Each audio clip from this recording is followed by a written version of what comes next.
Imagine pedir uma cerveja e, bom, o garçom coloca na mesa um copo que parece muito mais um purê. Tipo um creme bem grosso, né? Exato, um purê espesso de abacaxi, manga e coco. Zero transparência, sabe? E zero amargor. Completamente diferente do que a gente espera de uma cerveja. Pois é. Então, na nossa análise aprofundada de hoje, a gente vai dar um mergulho nos dados e na ficha técnica de uma colaboração bem peculiar. A famosa HydraPid. Essa mesma. A nossa missão aqui é tentar entender por que esse estilo, o tal do Smoothie Sour ou Pastry Sour, virou uma febre tão gigantesca. E é um fenômeno fascinante, porque, olha, ele subverte completamente aquela expectativa clássica. A gente sempre pensa naquela bebida dourada, translúcida, levinha. Aquela que faz aquele barulhinho e refresca, né? Isso. Mas para entender esse apelo todo, a gente precisa primeiro olhar para a engenharia da coisa. O que vai dentro do copo dessa Fruited Smoothie Sour, que foi criada pela Mortales Brewing Company junto com a Eavesdrop Brewery? Sim, e olhando a lista de ingredientes, nossa, a sensação é de estar de frente para uma pinha colada turbinada. Com certeza, uma sobremesa tropical. Tem manga, limão Tahiti, que eles chamam de key lime, e muito coco. A cervejaria até descreve a bebida como a companhia perfeita para os primeiros dias de verão. Mas, me tira uma dúvida. Manda. Se não tem aquele lúpulo marcante e a base leva o que parece ser toneladas de purê de frutas, em que momento isso deixa de ser cerveja e vira só um suco alcoólico? A gente não está esticando demais o conceito aqui? É uma provocação super justa. Mas a mágica, sim, está exatamente no processo cervejeiro que serve de alicerce para tudo isso.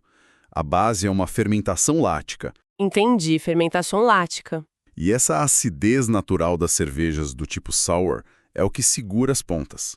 Pensa nessa acidez como um espremedor de limão jogado em cima de um prato muito pesado, sabe? Ou gorduroso. Ah, para dar aquela quebrada no sabor. Exatamente.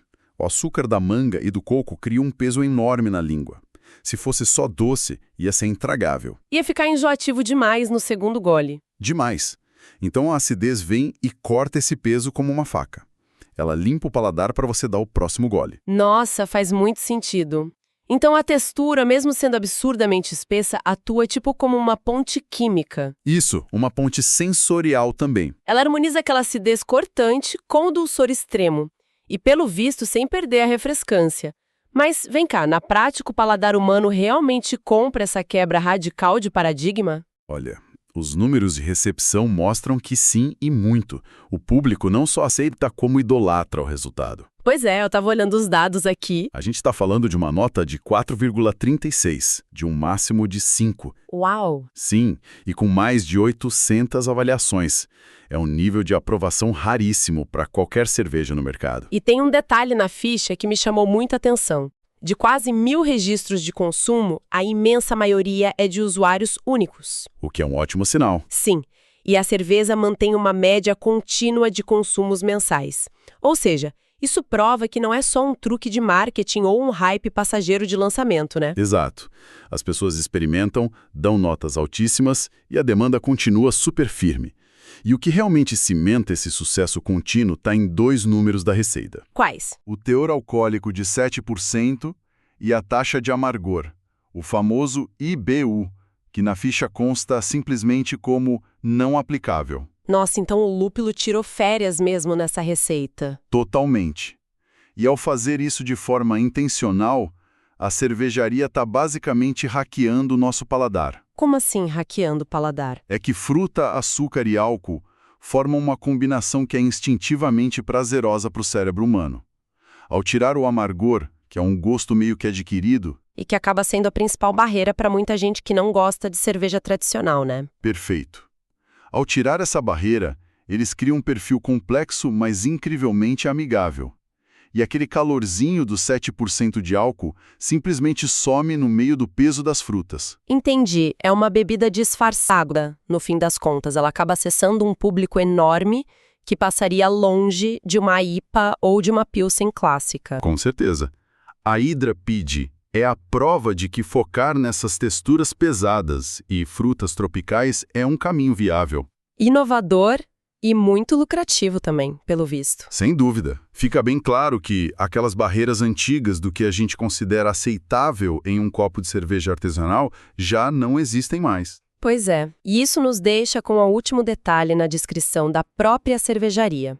Eles dizem que essa combinação é apenas uma das muitas cabeças desse monstro. O que soa quase como uma promessa deliciosa, né? Sim, prometendo novas explosões de sabor por aí. Então fica a reflexão para quem acompanha esse mercado. Até que ponto a cerveja artesanal vai continuar se distanciando daquela tríade de água, malte e lúpulo em busca da próxima grande inovação? É a grande pergunta do momento. Será que num futuro próximo, o próprio conceito estrutural do que define uma cerveja vai ser completamente reescrito por essas quimeras frutadas? Bom, é algo para se pensar. A gente fica por aqui. Tchau, tchau.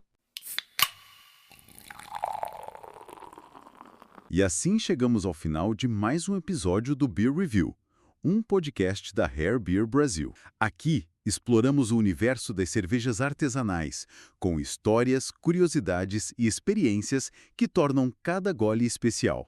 Beer Review, Rare Beer Brasil. Se você curtiu, siga o podcast na sua plataforma preferida para não perder nenhum episódio. Compartilhe com amigos que amam descobrir novos sabores e histórias. Beba menos, mas beba melhor.